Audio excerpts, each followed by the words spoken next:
Hello and welcome to Womb Magic. This is Heidi Summers here with Mandee Elam of Heart Over Ego Radio. We are here to chat about womb magic and cultivating the wild and free feminine. Hello, Mandee. How are you doing today? Hi, Heidi. I am so good. I just got back from a nice long walk with my dogs and feeling very energized and grounded and welcoming in kind of the new spring energy here as we entered the month of May. Beautiful. Yeah, the year's really just flying by, isn't it? I was like, wow, it's May already. We've got I new know. moon vibes happening as well. Oh, true. We're getting very close to that. Mhm. Oh, Beautiful. wonderful. Yeah, I'm excited. There's so much I want to talk about with you today. We've got Beltane, which just came up. It's masturbation. May is masturbation month, and even though we're not a fan of that word, I am a fan of the movement. So I'll call it self pleasure month. Beautiful. And the other day I just ordered some reusable menstruational pads. Mhm. Some period pads, and I'm really excited about that to see how those go. They haven't arrived yet, but I'll certainly report Beautiful. back once I get to use those. Mm. Yeah, I saw you. Mandy was sharing with me that she ordered those previously, and I'm so excited to hear how they go for you because I've been thinking about trying those myself, and even being able to soak them in water and use the water, infused with the blood to water plants and things in the house. I was like, oh, that's how I can do it in a way that's a little bit easier to conceptualize. So I'm so excited for you. I'm excited about that too. And I was even thinking, like, okay, maybe I can, create a little bucket or something, nearby that I mix with water and rinse the pads out into, and then I'll probably throw them in my washer or whatever. Mm-hmm. And then I'm like, okay, I'll start putting it out in my garden and just see what happens, because period blood is supposed to be very potent and powerful, and it connects you to the earth, and then you're also able to use what you produced in your body to fertilize and nurture, even if you're not giving birth to a child, which obviously is biologically what our bodies are meant to do, but they're capable of so much more. And I just love that connection of being able to fertilize other things without giving birth to a human. So I'm excited about that. I love that too. With this Beltane energy you're talking about, it seems like a lot of nature magic is rising in general. Is there anything specific to nature or flowers that you're like super into right now that's rising for you? Well, it was nice. On my morning walk this morning, I've been connecting. All the butterflies have been coming out, and I live in South Florida, and there's these really beautiful, like black and I guess they're black and like a light green stripe. And this morning, just walking through, I was like, even though I live in Florida, and I've only been here a year, and it's been interesting to not have much of a change of season. And so even though I live down here, there are still signs of change of season and spring and connection. And it felt very magical. And like I was just kind of walking among the fairies this morning and the nature spirit. And I was reading a little bit about Beltane earlier, and I love the book Witch by Lisa Lister. I know we mentioned her on our last show, but she's just incredible. And she wrote Love Your Lady Landscape, and she does some other things too. You know what else she does, Heidi? I think there's another book by her called Code Red, and it's all about menstruation. Yeah, I haven't read that one yet, and I'm kind of in the middle of Love Your Lady Landscape. But yeah, I just love her work. I believe her website is called thesassyShe.com. Oh, nice. Yeah, she's super interesting and just is so down to earth, and is all about this like witchy womb magic type stuff. So yeah, I just love her. Oh, good. Well, I thought I'd read our listeners just a little excerpt about what Beltane is. It's at the end of April, the beginning of May in the Northern Hemisphere. And then in the Southern Hemisphere, it's the end of October, the beginning of November. So it, celebrates summer and fertility. It is traditional, well, it's from the beginning of the Celtic summer, Mm. And it's a time where the veil between the worlds are really thin, and a time to communicate with spirits, particularly nature spirits. And Lisa Lister writes, people would traditionally build fires at Beltane, then jump over them and jump over the flames. Young unmarried people would leap into the bonfire and wish for a husband or wife. Young women would leap into it to ensure their fertility, and couples would leap in it to strengthen their bond. You celebrate Beltane by taking pleasure in life and having lots of amazing sex and enjoying the gifts of nature and the goddess. So I Mm. really liked that idea. Beautiful. I love that. I'm thinking right now about how we have new moon. We're just on the cusp of new moon, and the energy around this like fire offering type situation with Beltane. I think it's a really good time to kind of write out some intentions and get one of those fireproof cauldrons or bowls, and just kind of offer up these intentions through fire, through that really powerful energy source, and see your intentions burn and kind of be birthed into different energy as we move into this next moon cycle as well. So I just love all of that. Yeah, I absolutely encourage our listeners to do that. It's something I've always celebrated. I did it with my mom on the full moon. We would get bay leaves and write down our intentions on bay leaves, whether it Cool. was if you wanted to call in more health or love or money or whatever it is that you wanted to call in.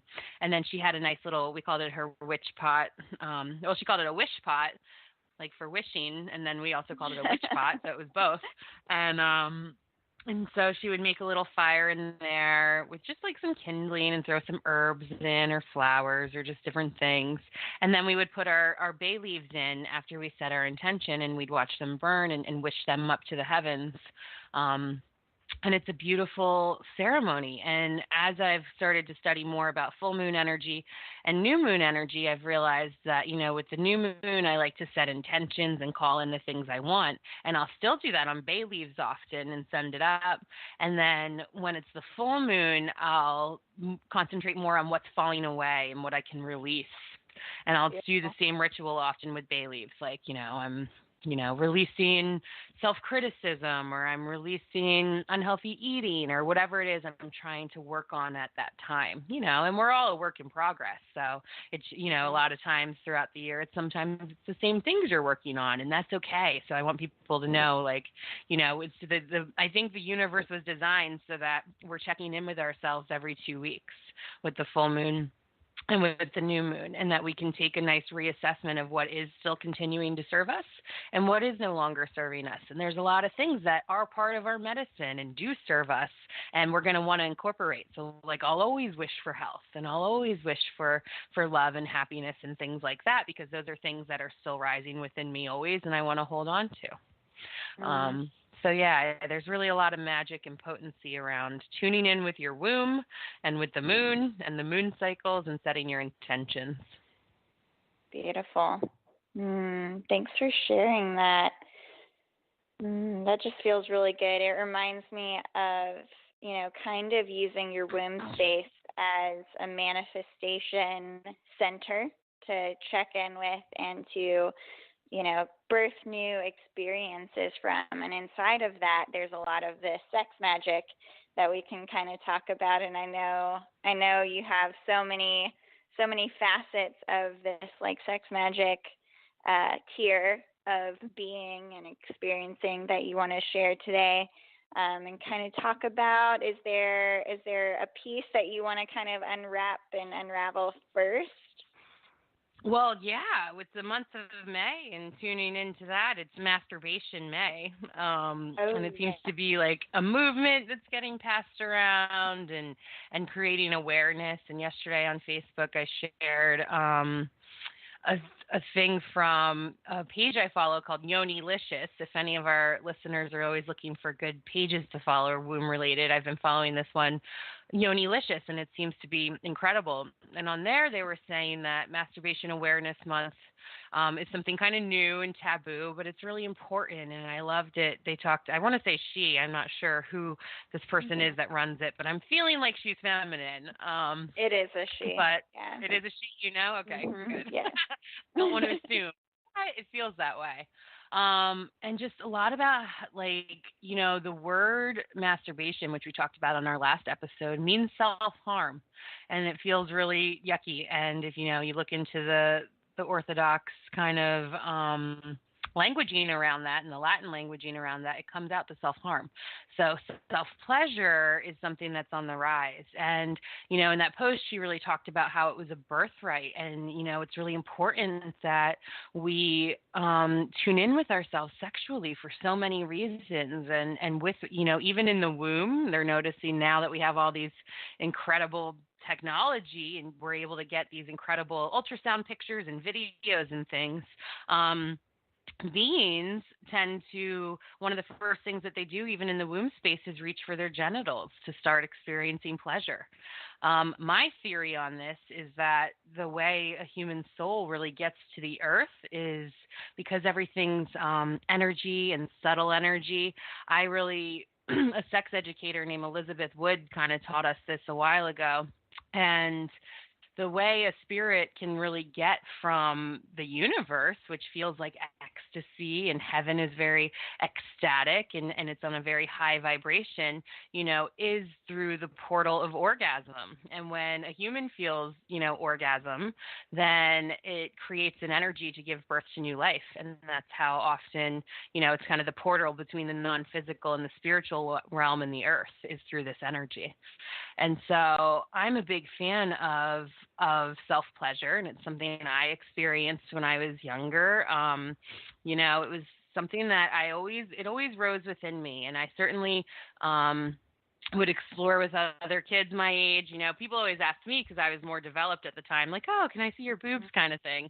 And and it became something that just never made me feel bad. And I was really grateful for that because so many people felt a lot of shame around it, and in this post on the Yonilicious, she was talking about how it connects you to yourself and it relieves stress and it realigns your chakras and your meridians and your energy points within your body. And she even mentioned how a lot of times when people get into relationships, self-pleasure tends to go to the wayside because they're like, oh, I can only rely on my partner for this. And they feel shame sometimes if they're self-pleasuring, but they have a partner. And it's something that I talk about openly with my partner, and he and I both still very much partake in self-pleasure on our own. And it gets to the point where we'll joke about it sometimes, and he'll be out reading or playing video games or something, and I'll be like, oh, don't come in, I'm going to be self-pleasuring before bed, so give me some Mandee time and some space, and he loves and supports that.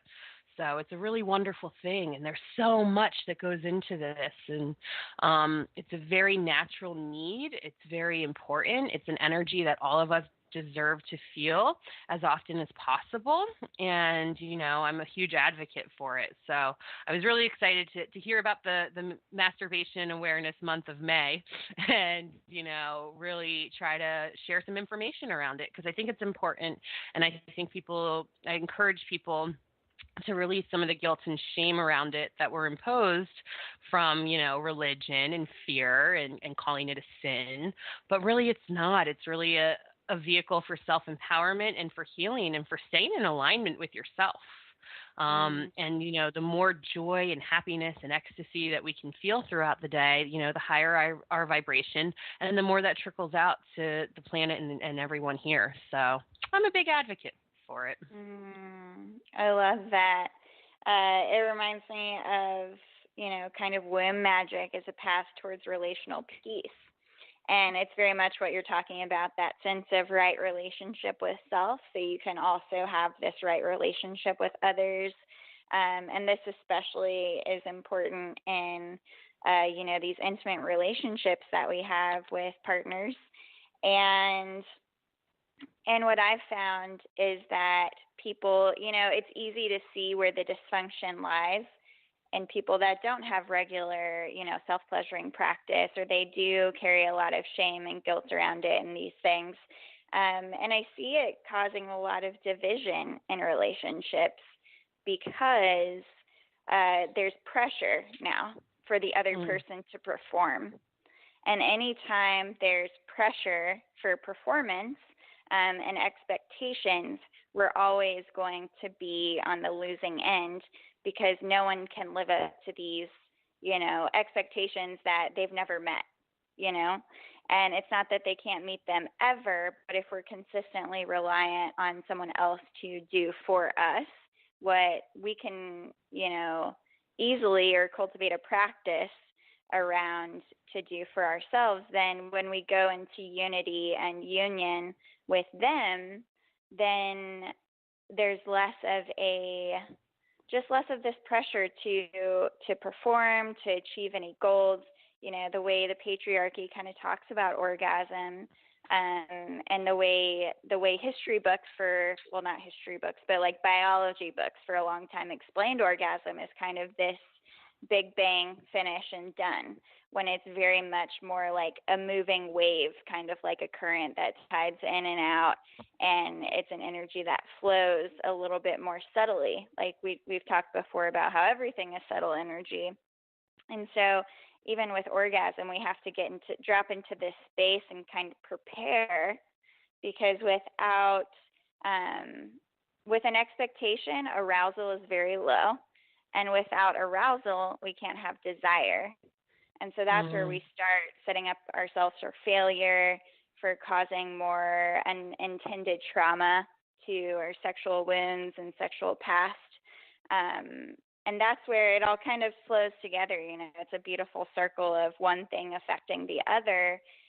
But this kind of takes me into this space of, foreplay and setting the goddess intention with yourself, whether it's a solo practice or with a partner you trust.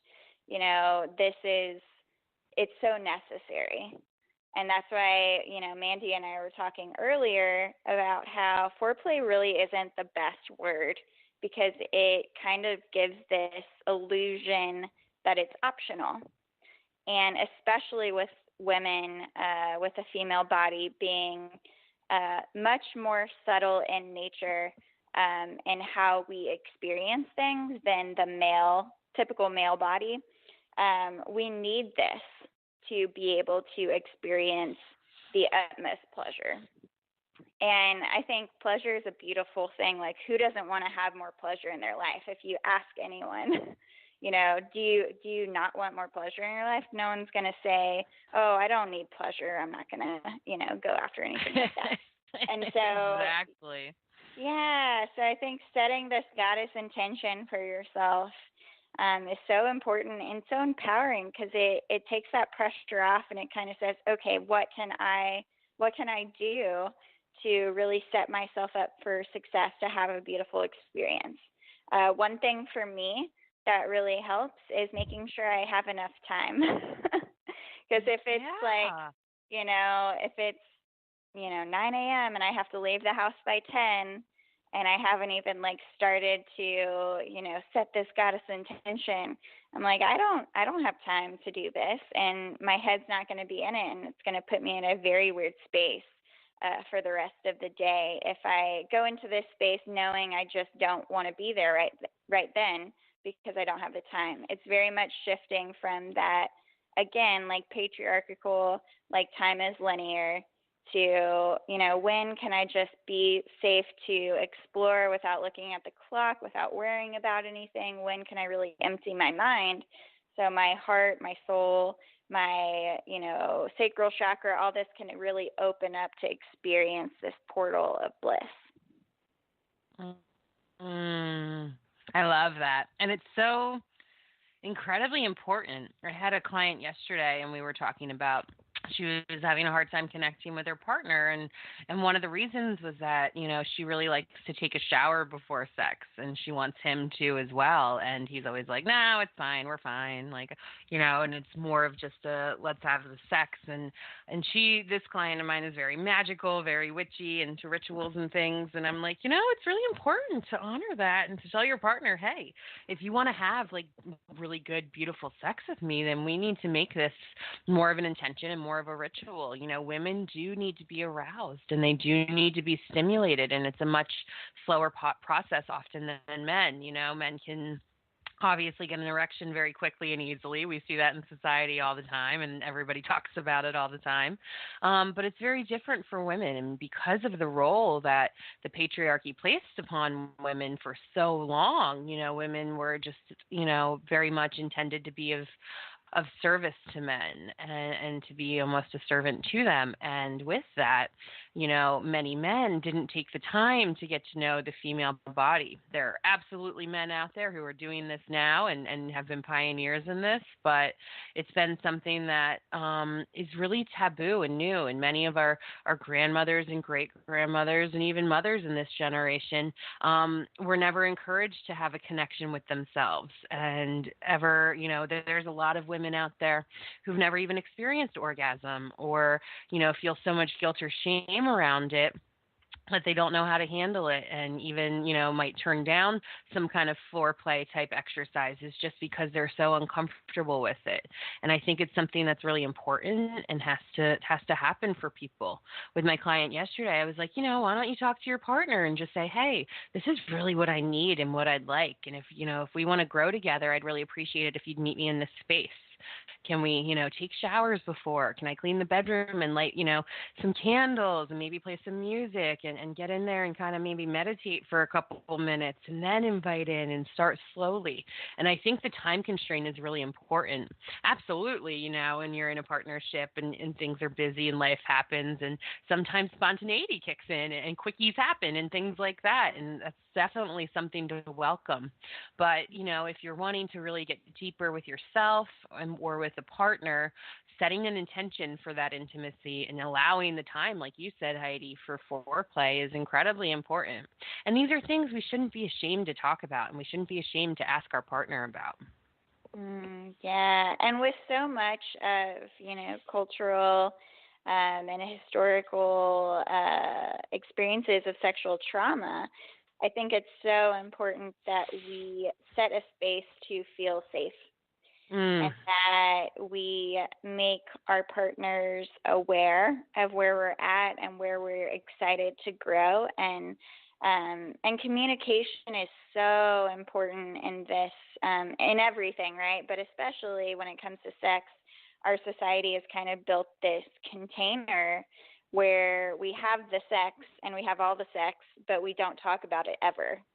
And so it's so important to kind of drop back in and get grounded and say, this is where I'm at, and this is where I'm working to build a deeper relationship. I'm trying to be patient with myself, all of these things, but also just be really honest with yourself and be honest with your partner, because you'll take so much pressure off yourself to, again, perform or feel like, worth really comes into play as well. Like, what are you worthy of receiving? What do you believe you're worthy of experiencing? And approaching these things really gently so that you can actually get to a space where you can receive and you can give in sexual encounters that feels really good to you. And so something I learned in a sex therapy course of sorts to heal some trauma I had experienced in the past was to make a trigger list. Make a list of the things that trigger you when it comes to sexual experiences. And, again, like, light a candle, give yourself 5 minutes. If it doesn't feel good to write any of this down at that time, breathe, walk away from it. There's no time constraints here. And then also what I even like better is to make a safe list. Make a list of all the things that you could think of that don't cause any sense of that fight or flight fear response in you when it comes to sex. And the beauty of this here is it doesn't have to be something you necessarily want to experience. It's just like, hey, a threesome doesn't bother me. Like, it doesn't trigger me in any way just thinking about it in this now moment. So that can go on your safe list, and it will show you how expansive you actually are when it comes to sex. And just that feeling of expansion can create more space inside of you to have a better experience when it comes to sex. So I just want to share that. I think it's nice to have tools sometimes when it feels like, okay, where do I even go from here, you know? Well, and I think it's important, if people are kind of listening in and assessing, their own sex life and experience with that, many of us, myself included, I would have casual sex often when I was younger just because I wanted to experience sex and what it was like. And, I was more disconnected from the sacredness of it. And I was more interested in just exploring, and I used it almost as an empowerment thing. Like, oh, yeah, I slept with him. It was great. It was fine. No strings attached, and I really fell into kind of the patriarchal culture of that. And I was like, oh, I'm empowered. I can sleep with someone, and it doesn't mean anything and whatnot. And I have several girlfriends who have always kept their sexuality very close to them and let in very few partners. And so we've always been able to kind of talk and experience, and it's something that I do not feel any guilt or shame or regret over. I've looked into it, and I'm like, oh, do I need to do some clearing around this? And I think I cleared as I went. But I have friends and clients and people who do feel, shame. They'll always say shame for their sluttier years. And I was reading a little excerpt. I love a woman named Sark, who's an artist and a writer, and she wrote a book called Succulent Wild Woman, which I found at a little bookstore in Vermont when I was in I think the book came out in 99, so I was in 8th grade, I think, and it was the best book ever to read right before high school and stuff, and it was certainly, maybe it talked about a lot of things that, were maybe not appropriate for someone my age at the time, but also I felt very much that it was because my sexuality was rising and I was already self-pleasuring and I was, interested in partnership, but hadn't experienced that yet. And I'm really grateful I was able to read material like this before I started experiencing it because I felt like I had a little bit of a coach and some support around a taboo that no one discusses. And my mom would try her best, but it certainly made her uncomfortable. And she has this segment in the book called Erotic Robots. It says, I've been an erotic robot.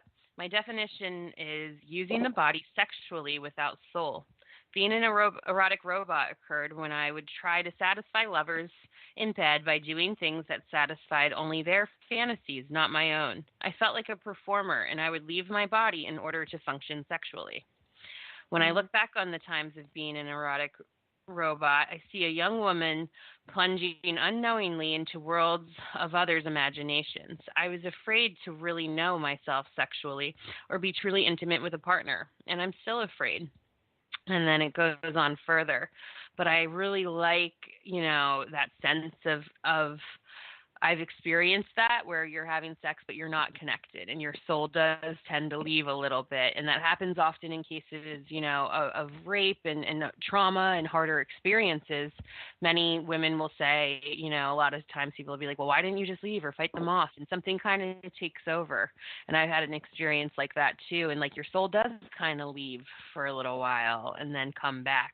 And when you can be in healthy sexual practice with yourself and with others, your soul stays very present and other things happen and it's really beautiful. And so if you have had sexual trauma or you have experienced rape or you've just had partners where, I kind of, it's a vulgar, so earmuffs if people don't like this, but, I talk about in a book that I'm writing that I know what it feels like to kind of stare at the wall and wait for your man to be done when you're having sex. And many women experience that, and many women who have been married really experience that because they're very much often a traditional type of partnership where the partner isn't, trying to get to know the wife's needs and is using the wife just to release his needs. And often many women, experience lots of dryness or pain because they're not aroused and it's not that fun for them. And they just kind of let their husbands do it and then it's done and off to bed. And they tend to go into a different place. So that's just something that is very normal and can happen for a lot of people throughout experiences. And as much as I love talking about the positive and forgiveness and the empowerment of it, I just think it's important to make sure that any of our listeners or people tuning in, you're not alone if you've experienced, some negative feelings or some disconnect through sex as well. Yes. That so resonant for sure. And I think for myself, a lot of my desire to study sex and womb magic and feminine power was because of trauma and because of negative experiences that I had that I wanted to heal. And so, like you were saying, Mandee, it's so important for people to be aware that that unfortunately this has become kind of a norm for many women to, drop into this space where we're either not experiencing to our fullest or we've experienced some trauma. It's happened to so many. So thank you for sharing that beautiful, informative piece. Oh, yeah, of course. I mean, this is womb magic, and we got to talk about, all the shadows and all the light and all the things that go into it. And it's something that's still very taboo. We know people have sex. Yeah. We're part of, Heidi and I'm 33. Heidi, you just turned 27? Yeah, 27. 27, yeah. And in our generation, we're the hookup generation. The show Jersey Shore came out. Everybody was going into the Smash Room all summer. There was always, when I went to college, hookups are always a thing in college and stuff. And it's just something to talk about because it's something many people explore and then change and grow out of it. I would definitely say I was very sexually free when I was younger and would have hookups or different partners and stuff. And then as I found myself again and my self-worth and my self-love, then I kept that more sacred to myself and, had far fewer partners and more intimate relationships. And so I just think there's room for all of it and there's a purpose for all of it. And if anybody feels any guilt or shame, it's an opportunity to face it and to help heal it and release it and empower yourself. And there's lots and lots of ways to do that because I do wish for each human to really feel connected to themselves on every level, mind, body, soul, and I think sex is a huge, huge part of it and a basic need that we just don't talk about. We talk all the time if somebody's overweight and needs to lose weight or get healthier, or if someone's injured or hurt or has a disease, what to do about that, and having now mental health is on the rise, which is wonderful, and more people are openly going to therapists and counselors and speaking about that. And I think that this, sexual practice and sexuality is the next segment to healing the whole being. I love that. That feels so true. And I forget what I was going to say in response, but I will say that, kind of just circling back once more to arousal and needing to be present before there's desire. Desire derived from Latin means decidere, which translates to of the stars. And so it's very much this full circle space of just connecting back with the universe, of experiencing the universe within, the microcosm of the universe that we are, greater, a smaller expression of the greater macrocosm of the infinite universe. And I think it's nice to just kind of think about it in that way, that we are of stars and we will return, wherever the stars are, wherever we return to after our soul leaves this experience. I personally like to think, we're of the stars and we'll return to the stars. Whatever that looks like can be different for everyone. But it's just nice to, feel that presence of, universal connection, that we're not alone, that we are all here to experience our journey, learn, grow, shift, honor what rises, and return to the stars when we're ready. I love that, and that's what I was talking about earlier too. The sexual energy and the feeling of orgasm and ecstasy, and it being the portal between the heaven and the earth and the stars. And and I love Heidi has a project, or I guess it's a project, movement, foundation, I'm not sure how you describe it, called Of Earth and Stardust. And I think it's really beautiful how we started our conversation talking about, when we get how to offer our blood to the earth as a gift and as nourishment, and how it grounds in. And I really am a big fan of, as above, so below, and really connecting the earth to the stars. And you have created a really beautiful bridge to explore that. Thank you. Yeah, we're so much, here to experience, and also experience the earth and experience what it's like to be in this sensual plane where we have these five senses, and also to take our other higher level senses and experience the astral realm as well. And so I think that one really supports the other, and that you can't fully have the greatest joy in those experiences without one and the other. So yeah, that's kind of what that's about. So I think that's just life, that's experiencing life in its fullest, is to be here, to be really present, but to also allow yourself the freedom to explore whatever you want to explore, whether that be other beings, other star systems, goddess, wisdom, whatever it is for you. Just giving yourself that piece of connection to the greater whole really allows for deeper embodiment and trust in yourself, I think, and trust in the universe as well. I think that's a huge piece of it, the self-trust aspect. We're not taught to love ourselves and to trust ourselves. And a big part of womb magic is becoming more intimate. You can't get more intimate with yourself than spending time with your womb space. Right. And even if you're, I'd love to have a man on at some point, to talk more about male sexuality. And I'm going to be experiencing my first sex education session, with some tantric healers and sex educators, hopefully next weekend, actually. Cool. And there will be a man there teaching, and I'm very excited to kind of hear what he has to say, as he's connected and evolved and wants to help women as well as men. I'm very curious to hear his perspectives, and even though this is womb magic and it's mostly geared towards women, men are always welcome to listen. And this is something, whether you're male or female, you have, feminine and masculine energy within you. All of us do. And it's about creating a really nice balance between that. And something, my new partner, which I love him very much. He kind of has brought me back to romance, and he needs, set time and space in order to create a beautiful sexual experience. And he's less instant gratification.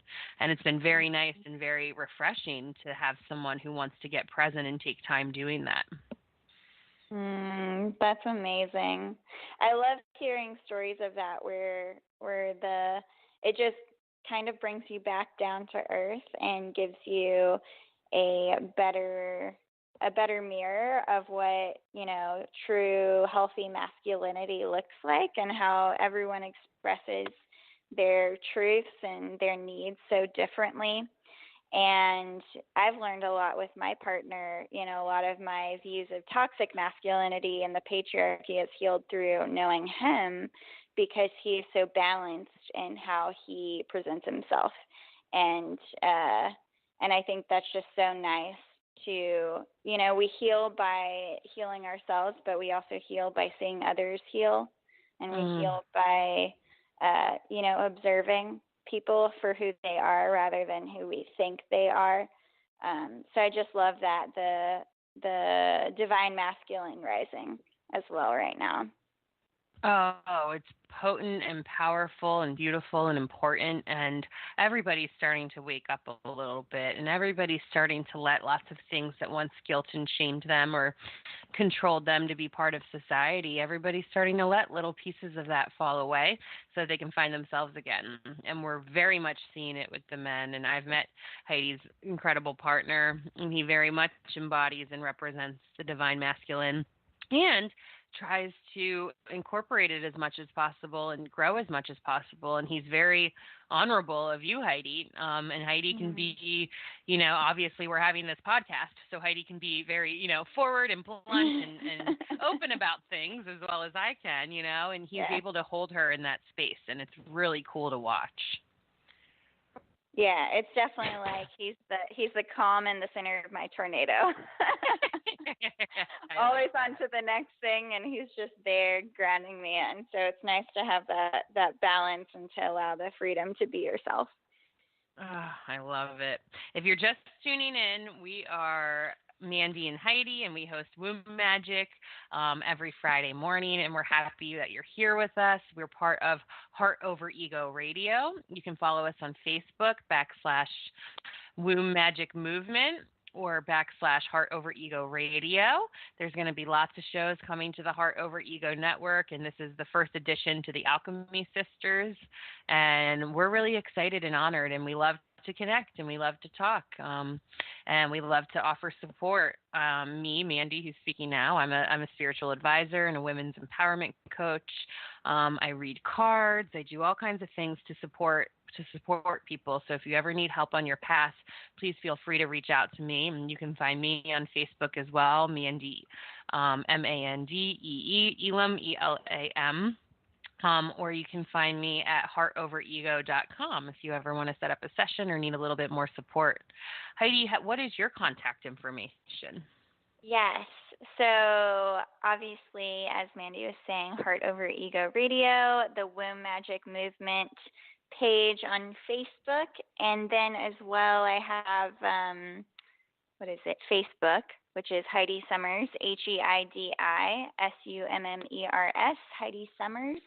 And you can contact me directly through the instant messenger on there if you need additional help or support. I also do spiritual guidance, intuitive readings. I read tarot as well. We can do some depth magic, ancestral healing.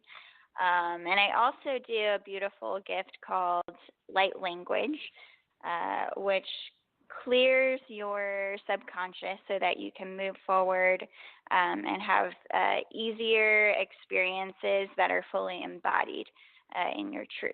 So again, that's Heidi Summers on Facebook. Wonderful.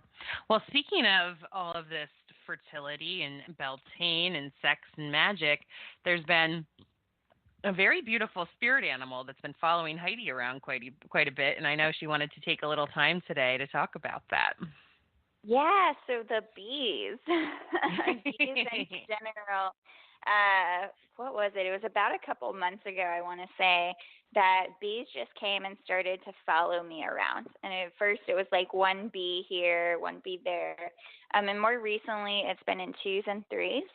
And the other day I was outside, just to give you kind of a picture of what's been happening. I was outside, walking down a sidewalk. There wasn't a lot of plant life around me.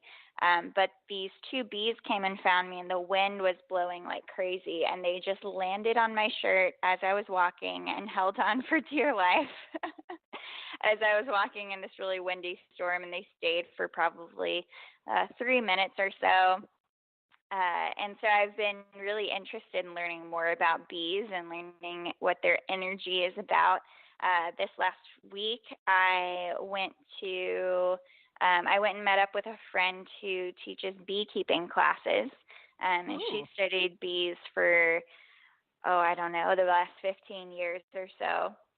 And one thing, I asked her a question as far as, bee energy, what she understands bees to represent, because there's so many different interpretations. And since she works with bees directly, I thought it'd be great to ask her. And she said that bees are very much the expression of woman power, of feminine power. And what was the other thing she said?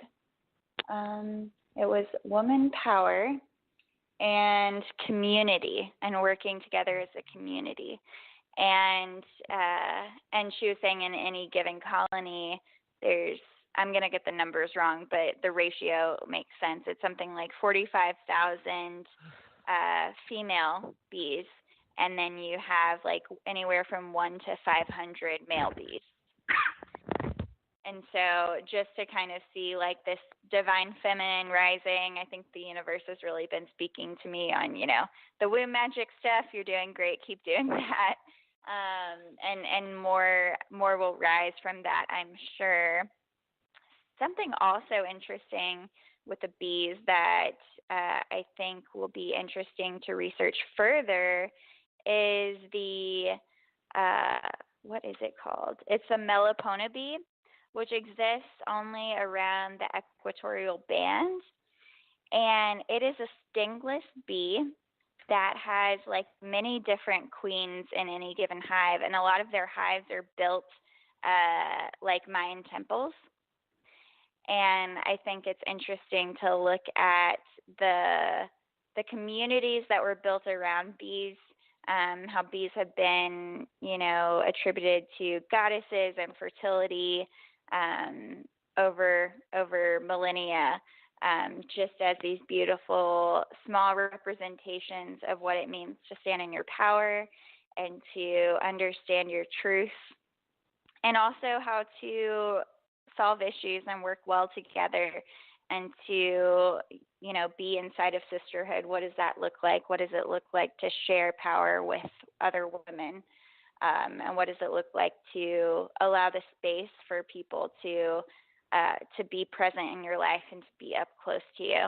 And really allowing yourself to be seen, I think, is what I'm kind of getting intuitively right now. Allowing yourself to be seen, allowing your power to be seen, and allowing your sisters to grow.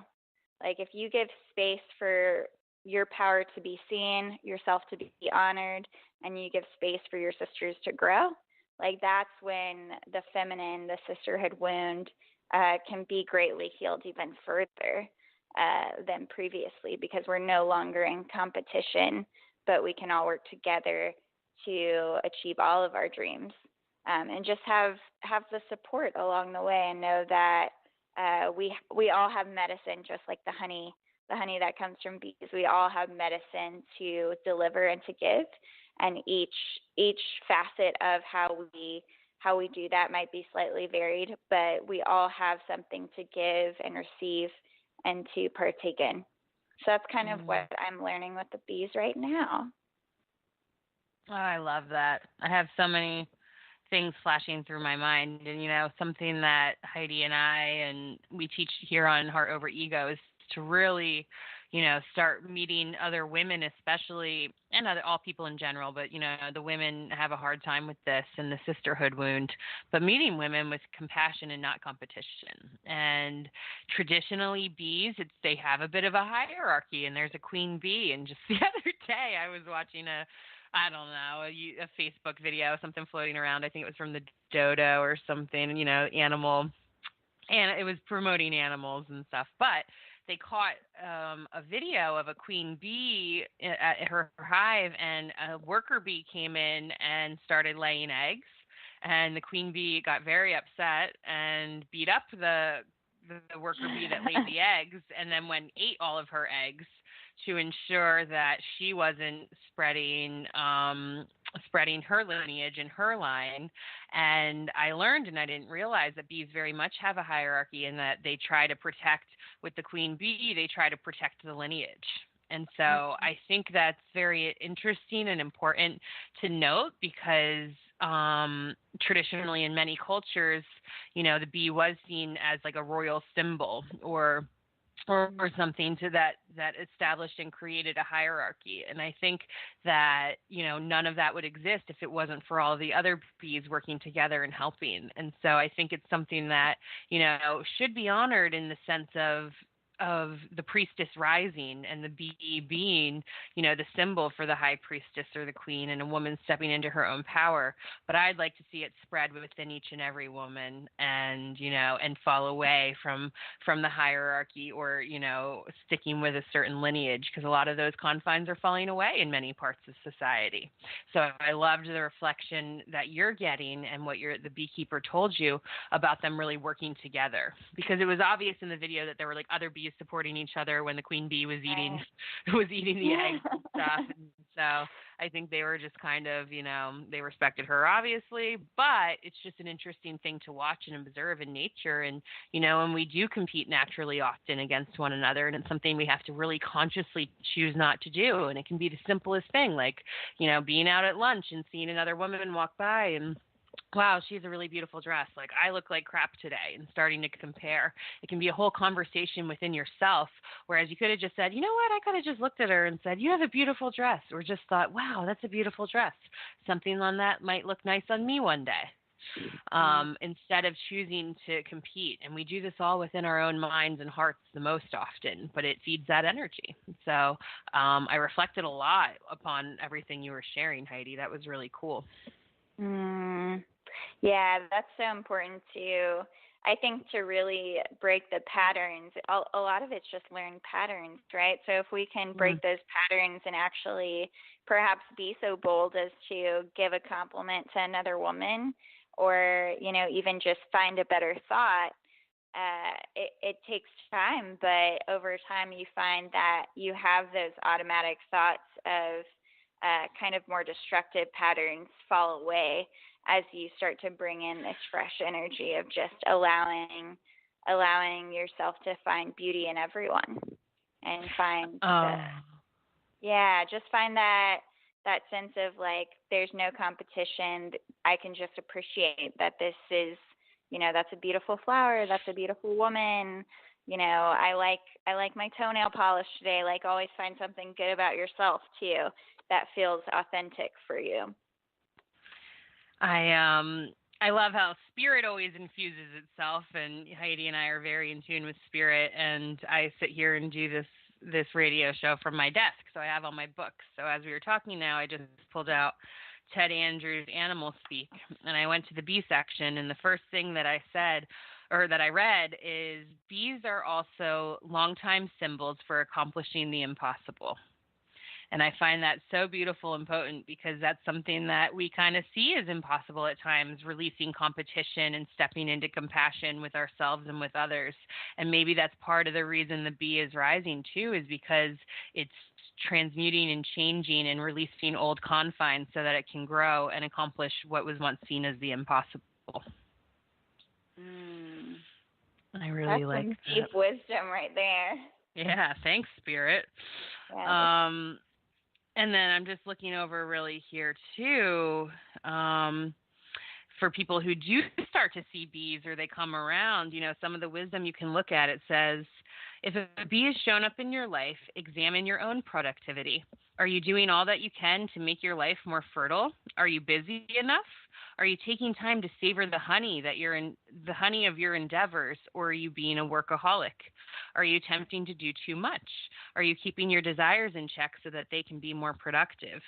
I think one of the biggest symbols of the bee is really balance and creating a healthy balance, because if you're underworking or overworking, then you aren't potent and fertile, and you're not able to blossom and to share yourself in its true balanced essence. And so when that shows up, I think it's a really important thing to say, okay, am I in alignment with myself? And am I giving myself enough self-love and self-pleasure and self-care?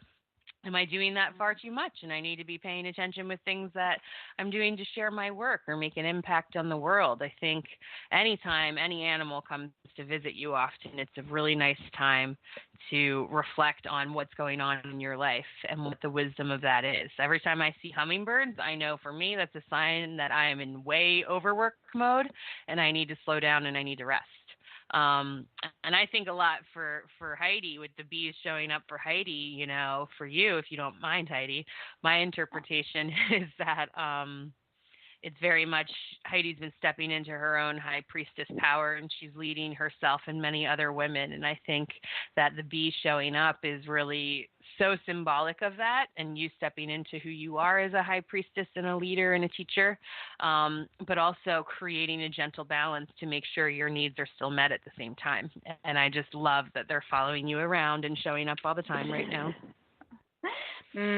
Thank you for that beautiful interpretation. It feels so true. Just finding that balance of what's right and what feels best at any given time for me and for the greater community in which I work, and also a little bit of releasing fear, or a lot of releasing fear of being stung by little creatures, and I think it's been nice to see the fear fall away as I start to study more of who these little beings are. And I think that that's so symbolic also of the judgment we sometimes place on others.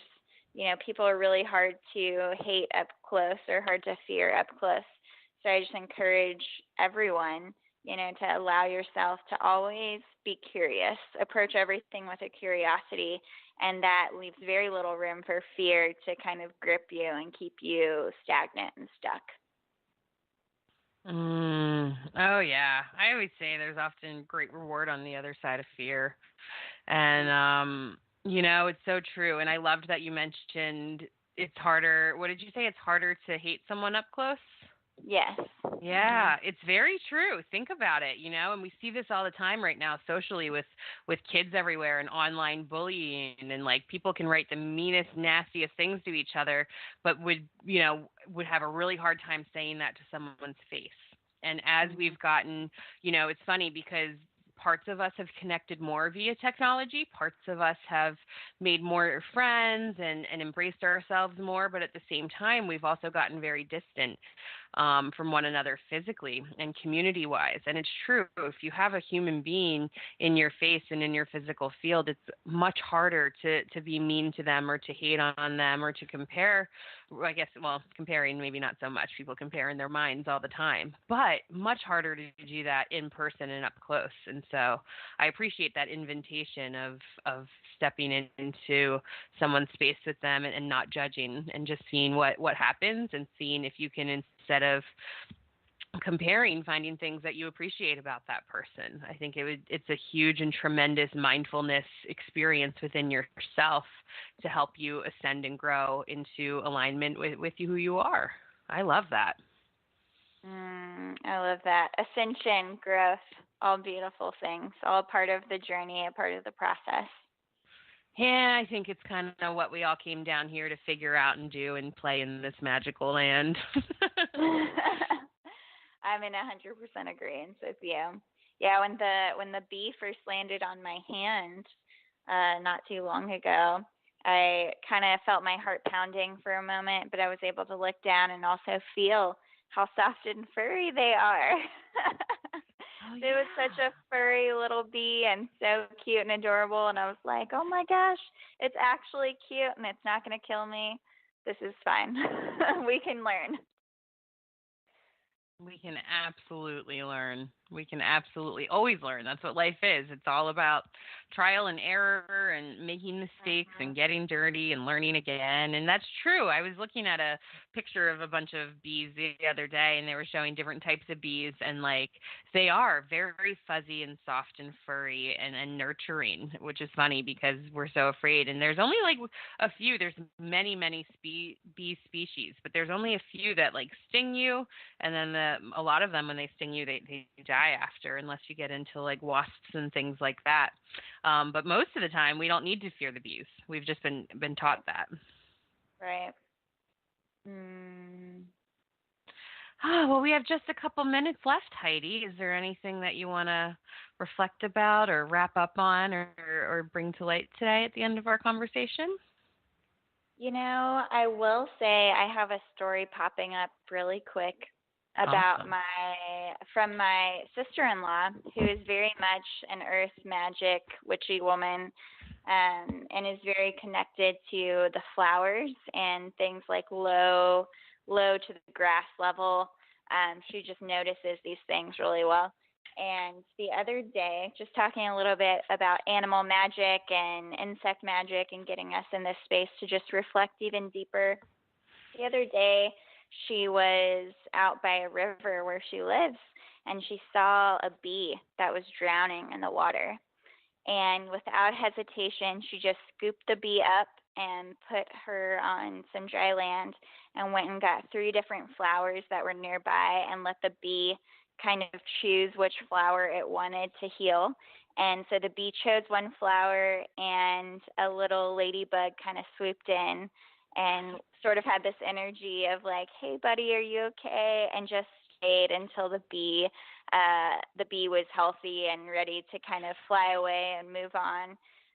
And so I think that's just a beautiful depiction of how we can all kind of drop in a little deeper and find the significance, find the beauty, and experience the life cycle with some of these little creatures that are sending us beautiful messages each day.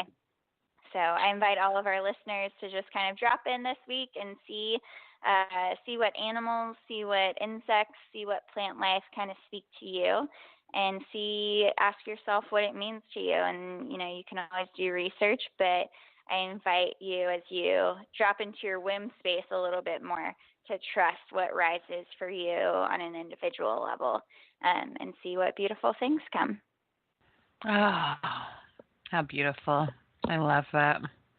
Well, it's always such an honor to hold this space with you, Heidi, and I thank our listeners so much for joining us. And I just send all the love and light and belting blessings. So celebrate, have fun with the nature spirits, have great sex with yourself or a partner if you can, or partners, whatever floats your boat. And yeah, and you can catch us here on Heart Over Ego Radio on Blog Talk Radio, and you can follow us on Facebook as well, Womb Magic Movement.